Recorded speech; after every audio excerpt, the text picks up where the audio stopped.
No starters again this weekend for the Buccaneers. That and more on today's episode of Locked On Bucs.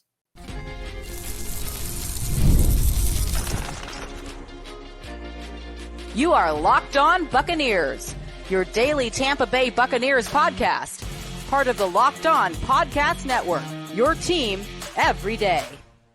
What's up, and welcome into this WTSP Friday episode of Locked On Bucs, your daily podcast covering the Tampa Bay Buccaneers, part of the Locked On Podcast Network, your team every day. I want to thank you for making Locked On Bucs your first listen review every day. Don't forget you can subscribe or follow for free on YouTube or wherever you get your podcasts. And of course, you can follow along on Twitter. I am James Yarcho at JYarcho_Bucs. He is Evan Klosky at eKlosky WTSP. We are your credentialed members of the media covering the Tampa Bay Buccaneers. I am the deputy editor of SB Nation's BucsNation.com. Evan is, of course, on 10 Tampa Bay and at 10tampabay.com. And you can check out the show every Monday through Friday along with the everydayers. And for that, I want to share my appreciation for your continued support of the show. One of the ways you can support the show is become a Locked On Bucs insider. You're going to get news, rumors, updates, general thoughts, one-on-one conversations with me via text message, no ads or hashtags or anything like that. Go to joinsubtext.com/LockedOnBucs or click the link in the show notes to become an insider today. This episode is brought to you by Game Time. Download the Game Time app, create an account, and use code LOCKEDONNFL for $20 off your first purchase. Terms apply. What and who we're watching for this weekend against the Jacksonville Jaguars, that is coming up in a little bit. But let's start with the announcement that the Bucs are treating this game a lot like last week against the Cincinnati Bengals, and most of the starters will not be playing. Now, I tried to find a quote from Todd Bowles. I couldn't come across one. Maybe you saw it, but Rick Stroud did tweet out that Baker Mayfield will not play, and it will be a similar approach as the first preseason game where very few, if any, starters are expected to play. Now, Evan, how do you feel about the starters sitting out both of the preseason games so far, and do you think this is going to have some lingering effects into the regular season? So while we didn't have anything from Todd Bowles saying specifically that the players are going to sit, Baker Mayfield did in one of his sound bites mention that, the other guys are going to have to prepare to play. So he kind of intimated at the fact that he was not going to suit up and maybe backups would be going. I have no problems with this considering they got joint practice work in Jacksonville for 2 days. They're going to get more joint practice work with the Dolphins in Tampa for a day before leading into actually the preseason game I assume everyone's going to play in. So, and even looking back to last year when Baker Mayfield didn't have the job lined up, right? He only threw 15 passes. So it's not like even in a time where he was battling for a job, he was getting so much work in, and that's what propelled him to an amazing 2023 season. I am of the belief that if you're a veteran in this league and you have been there, done that, and I know that Baker Mayfield maybe hasn't been widely successful in all the years that he's played in the National Football League, but he has tons of experience. And I don't know how much he really needs to be going up against the Jags on August 17th to really get him prepared for a September 8th game against the Commanders, right? I mean, there's already going to be a long enough layoff between the final preseason game and when they play the Commanders inside Ray J.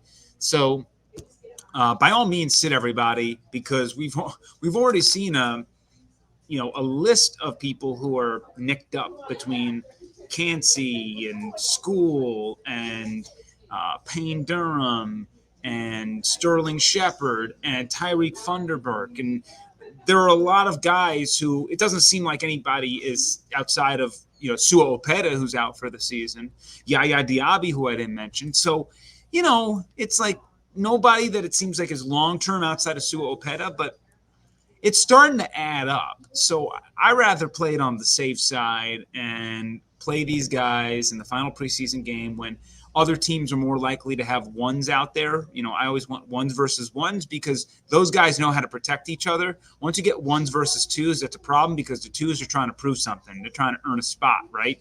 That's where things get dicey. So, yeah, no issues at all with this. See, and I talked about it earlier in the week that I wanted to see starters for at least a drive. A lot like the Bengals approach last week that they took. You saw Burrow and Higgins and Chase Brown and their starters out there for the opening drive. You saw their defensive starters, or most of them, for that first drive, and then they were done. My concern, and it's something that we've seen over the course of a couple of years. Yep, Cincinnati has been hit by it primarily. We've seen it happen in Green Bay, is that when you leave the starters on the bench for the duration of preseason, there's kind of some rust there at the start of the season, and teams can get off to a slow start. And if there's one team that cannot afford a slow start based on their schedule, it's these Buccaneers. You start off 0-1 against the Commanders, then you got to go to Detroit in week 2, and you start in an 0-2 hole after what Atlanta just did, trading for Judon, signing Justin Simmons. That team they are stacking their roster as much as possible. That could, you could lose the playoffs in September. Yeah, my devil's advocate to the Cincinnati stuff was Joe Burrow came off a significant injury last year. It's probably something where he needs to mentally get over the hump of playing in games. And you're not going to play Joe without making sure that all the other ones are on there because he needs to be protected. He needs to have his entire arsenal. So if in that situation where he was out for a significant amount of time, I think it makes some sense. He was also at home versus the Bucs being on the road back-to-back weeks. And then also you got to remember that it's a quick turnaround. They got to play on Saturday and then on Friday the following week. So they're losing a day in this process as well. I understand it. I'm usually, and I mentioned this the last time I Locked On Bucs, I'm usually the guy who's arguing for players to play. And Bowles, we hear it from him too. We heard it last year about, I want my guys to kind of be out there and get reps. But I think because of the joint practices and the fact they have 2 of them, and the fact that they were able to travel up to Jacksonville and get some good work in against an opponent, and with the injuries starting to kind of pile up a little bit, I'm cool with it. And I think as far as the preseason game and holding starters out, that's why we always, in general, see sloppier football for a month, like in the NFL across the board, right? We typically get lower scoring games. We typically get more turnovers. It's just not a good brand of football out of the gates. And certainly I'm sure we're going to be smacking our head up against the wall with the Buccaneers on certain things, just like every fan base is with their team in certain areas where it's just not looking clean. So I do agree with your sentiment, though. They have zero margin for error the start of this season. They really need to jump out to at least a 2-1 start. And see, this is why we have you on. You bring a different perspective, and our listeners and viewers always appreciate that. But what are we going to be watching for this Saturday? That is coming up next on today's episode of Locked On Bucs, part of the Locked On Podcast Network, your team every day. Game Time is an authorized ticket marketplace of Major League Baseball, which makes getting tickets faster and easier. Prices on the Game Time app actually go down the closer it gets to first pitch. You want to catch an upcoming Rays game? Tickets when they host the Diamondbacks start at $21. Then against the Padres, you can get tickets as low as $12, and tickets against the Twins start at just $13. Right now, you can get Buccaneers regular season tickets as low as $50. And week 1 against the Commanders start at just $57. And all these prices that I mentioned feature Game Time's all-in pricing, so there's not going to be any surprises when you get to checkout. You can wait until the last minute when prices drop by as much as 60%, or buy them now knowing you have Game Time's lowest price guarantee. Take the guesswork out of buying MLB tickets with Game Time. Download the Game Time app, create an account, and use code LOCKEDONNFL for $20 off your first purchase. Terms apply. Again, Create an account and redeem code LOCKEDONNFL for $20 off. Download Game Time today. Last minute tickets, lowest price guaranteed. Thank you again for making Locked On Bucs your first listen review every day. For your second listen, enjoy the Locked On Fantasy Football podcast. Get daily insight to the best fantasy draft strategies so you can win your league this season. Part of the Locked On Podcast Network, your team every day. So what are we watching for? We had plenty of things that we were watching for against the Bengals. I'm sure we are going to discuss things that we are watching for next week against the Dolphins. But Evan, I'm going to start with you. Based off of kind of the results of last week against Cincinnati and what we saw in that game, what is the biggest thing that you're keeping an eye on this weekend against the Jags? I'm going right back to that interior offensive line, right? I think we saw more success running the ball in the interior of that offensive line against Cincinnati than we might have seen all of last year. I logged a bunch of video from last year, and I forgot how painful it was just continuously watch Rachaad White run into brick walls straight up the gut. So I want to see, like, Graham Barton, the early returns on him are phenomenal. I mean, I think I listened to Bo Allen on a podcast recently talk about how, like, having a center look that comfortable in his first, albeit a preseason game, not against top tier guys as well, for most of it, take it with a grain of salt. But they say typically if you're looking kind of that smooth in one of your first operations, not to say it's going to be perfect the whole way, typically means good things moving forward. So I want to continue to analyze Bredesen, Barton, Malkin, and also Hainsey to that regard. Even Hainsey mentioning that the speed slowed down for him, and I'm sure that's the way it's going to feel considering that he's been pretty much a starter for the last 2 years. But if they can make something happen, and by the way, that was a vanilla rushing game from the Bucs. It's way more complicated than that. So if they were able to do that week 1 of the preseason, that gives me a lot of confidence moving into the regular season that this rushing offense is not going to be dead last. I'm not saying that they're going to be a top 5 unit, but if they can go from dead last to 20th and just stay the course everywhere else, that's a lot of offense you're adding. And that's a lot of help you're giving Baker Mayfield to just open up the operation. So I want to know if that was a fluke. Was that a one-off thing? Or is that what to expect entering the season, that these guys are really looking good in this system? Yeah, well, and just to kind of piggyback off of that, last year, that last ranked rush offense, it was Rachaad. It was Rachaad by himself. Like, he was the only one that can do it. Bucky Irving looked fantastic. Sean Tucker looks like a completely different player. But again, to your point, is this because it's preseason? It was the 2s and 3s versus the 2s and 3s, and what's he going to be like when he has to go up against the starters? And is he going to be able to maintain that level of play? I mean, I don't expect him to still rush for, I think it was like almost 7 yards a carry or 8 yards a carry. But he was still at 4.5 without that 26-yard run that he had. But yeah, I'm 100% with you, keeping an eye on that interior offensive line. It gave at least, I won't say Hainsey's first series, but Barton's first series, and then Hainsey's second. There wasn't as much pressure coming up the middle after Kyle Trask. He had a little bit of time to work, made some great throws, made some bad ones, but that's why he's the backup. But he started to look a little bit more comfortable, and he didn't have guys in his face all day long. So yeah, I'm with you big time. I'll talk more about the interior coming up in a little bit, but the biggest thing that I'm looking for, and since you went offense, I'm going to go defense.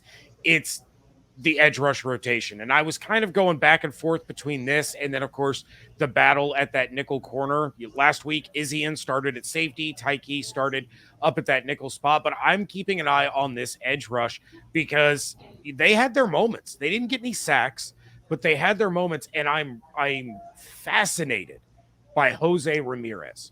Watching the way, watching the way that he plays with his smaller size for an edge, but his quick get off, his speed, and his bend to get around these tackles. Drew 3 holding penalties in the second half.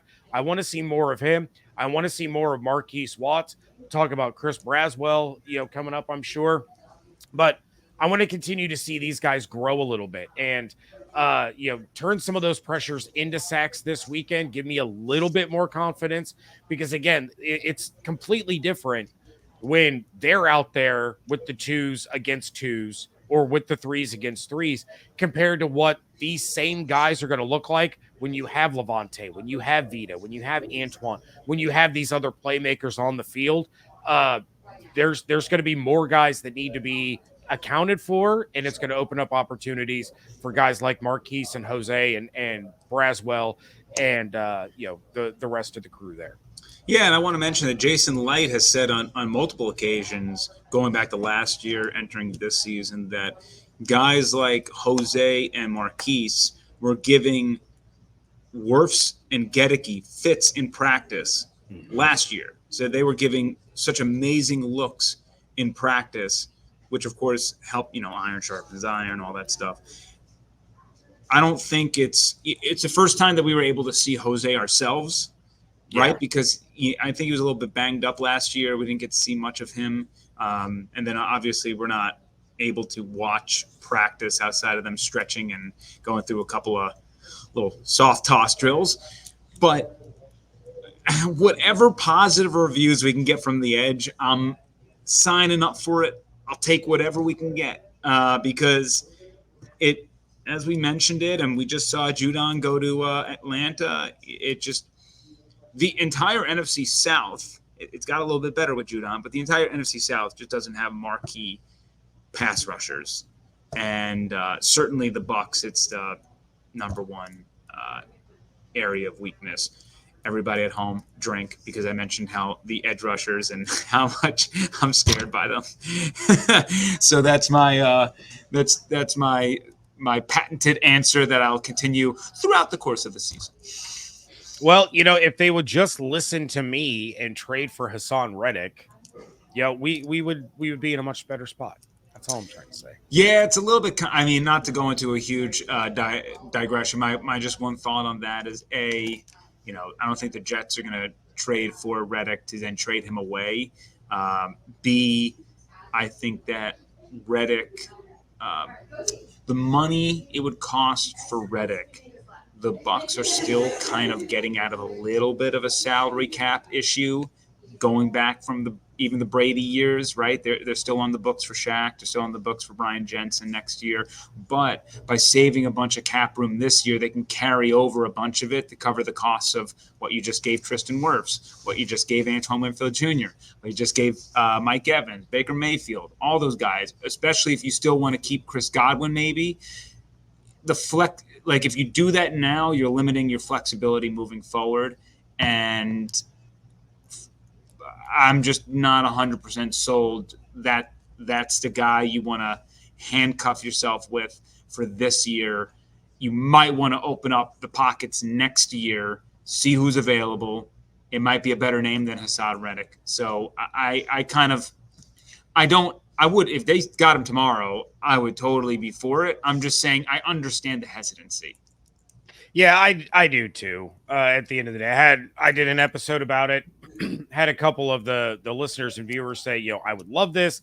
Had some say, I don't want anything to do with this guy. It seems like it's going to be more trouble than it's worth. I get it. I completely get it. All right. We told you what we're watching for. Now we're going to tell you who we are watching for. That is coming up next on today's episode of Locked On Bucs. You're hiring for your small business. You want to find quality professionals that are right for the role. That's why you have to check out LinkedIn Jobs. LinkedIn Jobs has the tools to help find the right professionals for your team faster and for free.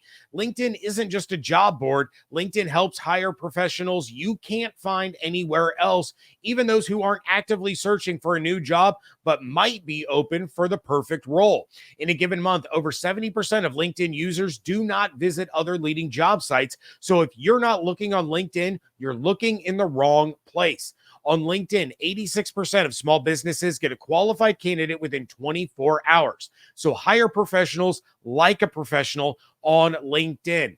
And they're constantly finding ways to make the process easier for you. They launched a feature that helps you write job descriptions, making the process even quicker and easier.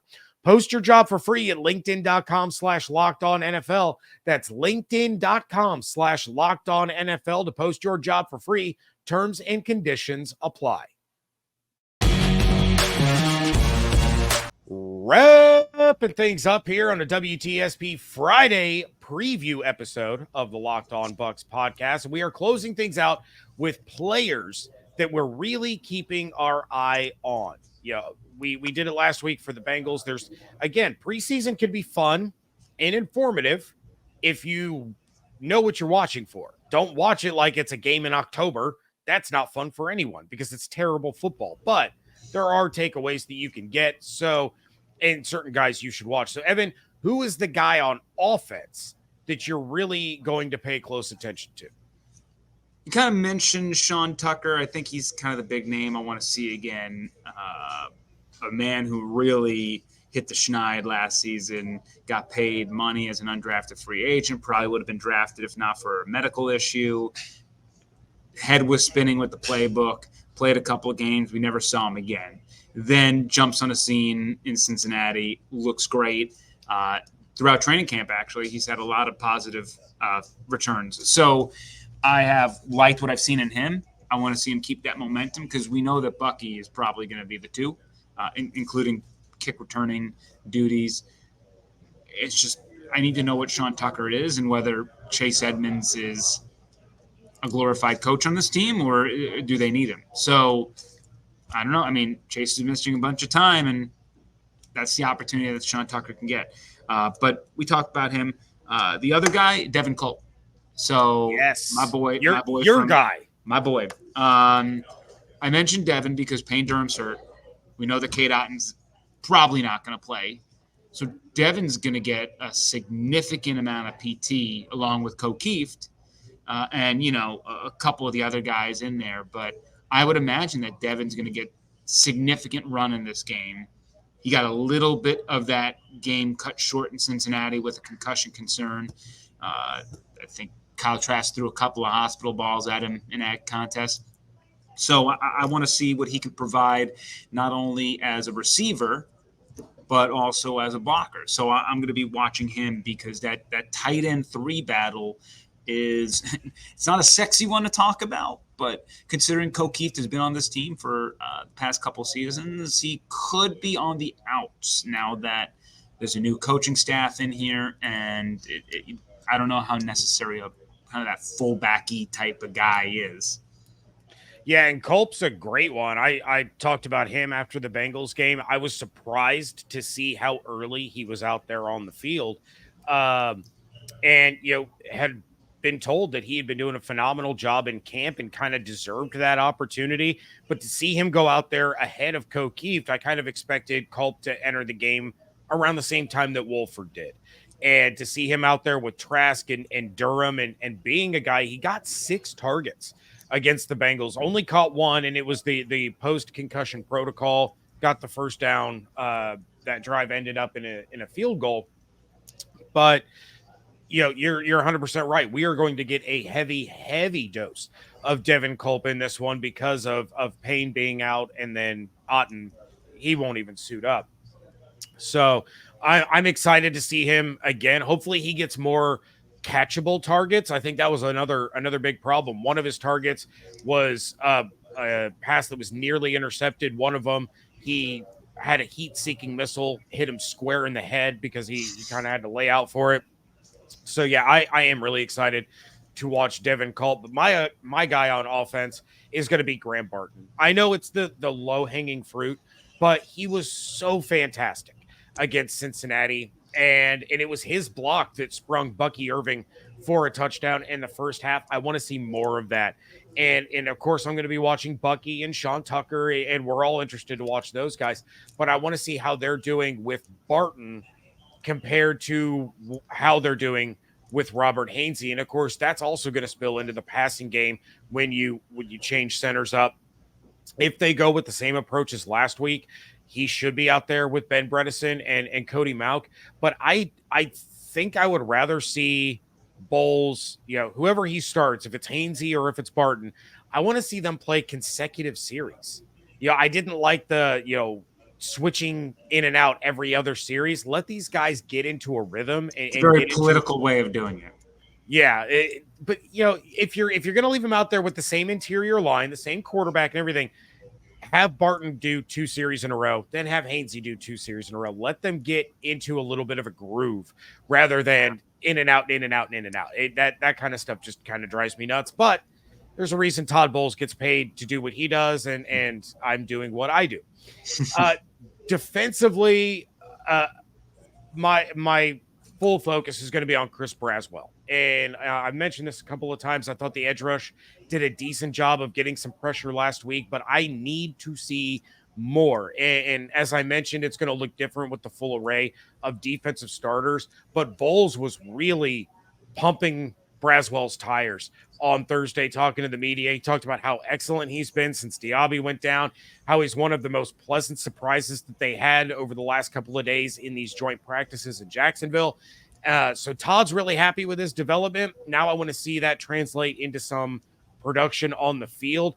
Give Bucs fans a reason to really get excited about Braswell, because he did a good job against Cincinnati, but no one was talking about Braswell on Sunday or Monday or up until basically now.